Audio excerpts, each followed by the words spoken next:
Muito obrigado, Sr. Presidente. Sr. Presidente, Sr. Ministro, Sr. Secretário de Estado.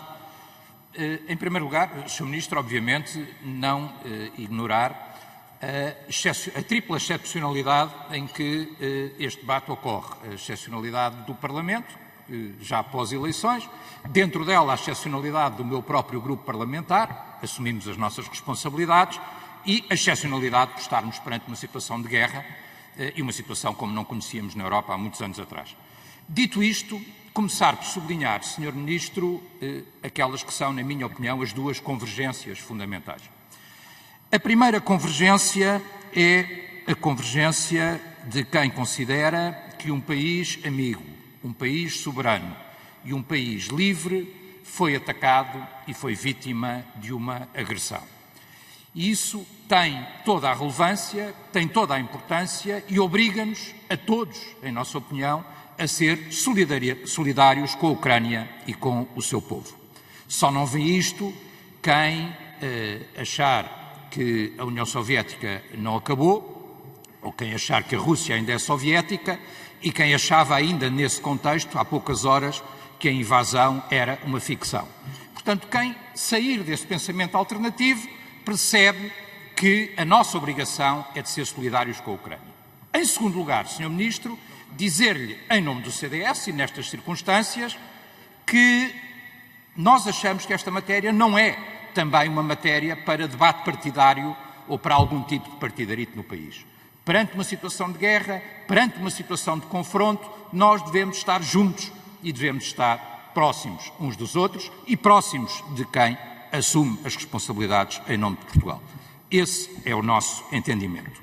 Sublinhadas as convergências, fazer deixar duas ou três questões sobre esta matéria. Em primeiro lugar, Sr. Ministro, na sua leitura, e porque de facto o Sr. Putin e o seu regime são bastante ilusivos em relação ao que fazem, qual o objetivo final desta ação, até onde irá o regime de Putin, a anexação total, a divisão da Ucrânia, a instalação de um regime fantoche, temos ou não temos uma leitura sobre isso e qual é, neste contexto ainda, o espaço do diálogo, da diplomacia, obviamente da diplomacia até numa perspectiva e numa possibilidade de um cessar-fogo que deve ser exigido e que seria muito importante.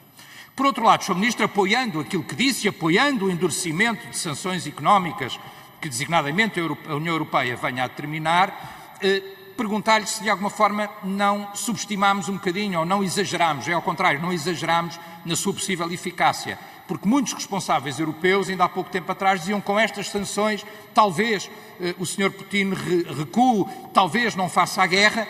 Bom, não parece ter sido eficaz e obviamente que as próprias sanções económicas levarão a alterações profundas, na nossa opinião, e também de alguma forma é uma pergunta, no próprio quadro europeu e designadamente em matérias como a matéria de energia, onde se calhar os nossos próprios objetivos, estou a pensar por exemplo na descarbonização, poderão estar postos em causa numa situação que vai ser forçosamente uma situação de crise. Por outro lado, e ouvimos aqui também um bocadinho a voz da ideia dos apaziguadores. Já existiam no tempo da Guerra Fria, existem agora também. Ou seja, que aquela ideia de que o melhor é não fazer nada, porque não fazendo nada, talvez ele se acalme. Sobre essa matéria vem-me sempre à memória a célebre frase do Winston Churchill, quando ele dizia que o apaziguador é aquele que está à espera de alimentar um crocodilo na esperança de ser o último a ser devorado.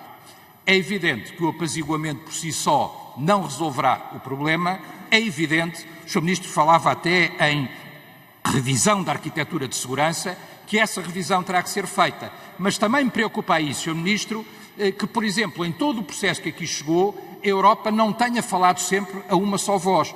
Nós vimos vários protagonistas europeus, vários diálogos quase com um concurso de protagonistas europeus, deixando um bocadinho apagado o papel do Sr. Borrell, que devia ser, de facto, a voz una da União Europeia nesta matéria. Saber também se no contexto europeu nós não teremos que reforçar precisamente esse pilar europeu e essa afirmação europeia, porque estamos a viver momentos completamente diferentes. Por outro lado, Sr. Ministro, dizer-lhe que no meio deste contexto e destas preocupações existem, na minha opinião, sinais positivos. Por exemplo, uma preocupação da administração norte-americana com a Europa. Volta a perceber que a Europa é uma questão central.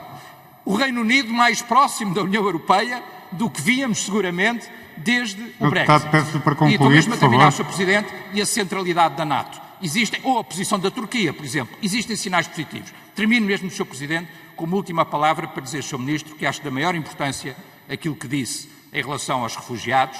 Somos, de facto, nesse sentido, todos ucranianos neste momento, e acho que Portugal deve dar, mais uma vez, um extraordinário exemplo de humanismo na recepção e na integração, naquilo que será uma das maiores crises de refugiados na Europa e no mundo em muitos anos. Muito obrigado, Sr. Presidente. Muito obrigado. Tem a palavra o Sr. Ministro de Estado e de Negócios Estrangeiros, por favor. Muito obrigado, Sr. Presidente. Agradeço também as questões colocadas pelo Sr. Deputado Telmo Correia. Primeiro, qual é a nossa leitura do que pareça ser o objetivo final das ações empreendidas pelo Presidente Putin e pelo regime russo? É muito difícil responder a essa pergunta, dada a duplicidade de que esse regime tem dado provas. Porque poderia parecer que o objetivo final da Rússia seria impedir uma integração agora, ou a curto prazo, ou a médio prazo, da Ucrânia na NATO. Se esse era o objetivo, não valia a pena formulá-lo, porque a integração da Ucrânia na NATO não é uma questão da nossa agenda de hoje. Como o Sr. Deputado sabe, melhor que ninguém, o processo de integração na NATO é um processo muito moroso, em várias etapas, e que exige reformas profundas, não apenas no sistema de segurança, mas no sistema institucional, porque a NATO é uma aliança de democracias dos países candidatos. Poder-se-ia pensar que o objetivo do regime russo seria, digamos assim, aplicar à região de Donetsk e Lugansk a mesma receita, vamos dizer assim, usada na Abcásia ou na Ossétia do Sul, e, portanto, criar ali um enclave que fornecesse de suposta proteção geopolítica e geoestratégia para a Rússia.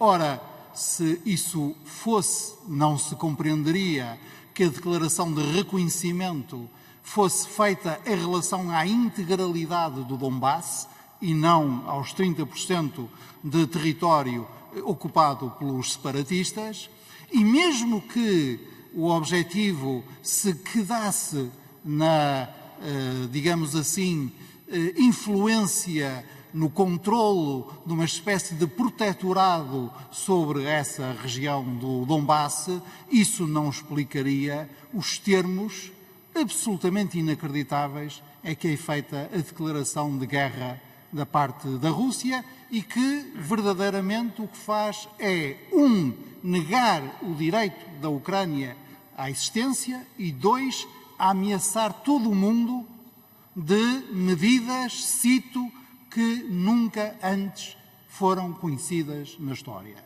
E, portanto, o que nós podemos dizer são duas coisas muito importantes.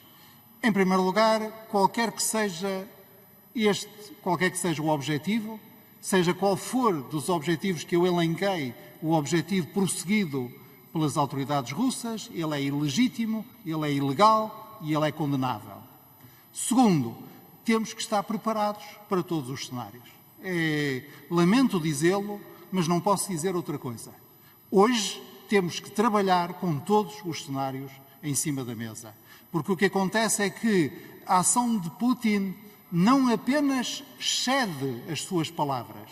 A ação de Putin, em cada momento, está a exceder o máximo que nós prevíamos como possível nessa mesma ação. Não exageramos a eficácia das sanções. Eu diria que não, no pilar económico. E insisto, temos que trabalhar ao mesmo tempo em dois pilares. O pilar da nossa própria defesa, que passa pela nossa própria capacidade de dissuasão, e o plano das sanções económicas e financeiras propriamente ditas. Porque é verdadeiramente a alternativa à via militar para a imposição à Rússia dos custos que a Rússia em que a Rússia merece incorrer por causa das ações de agressão que pratica.